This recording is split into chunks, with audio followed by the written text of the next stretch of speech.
नुकसान है अपना बैदा नहीं, तू अपना ए नुकसान न कर।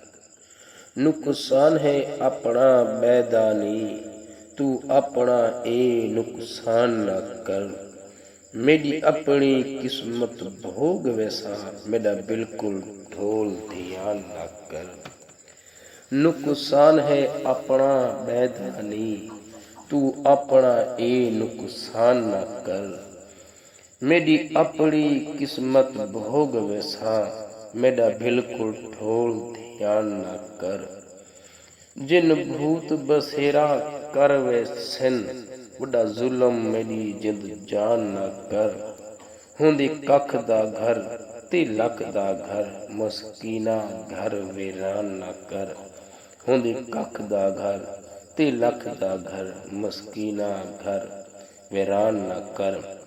नुकसान है अपना बैदा नहीं, तू अपना ए नुकसान न कर।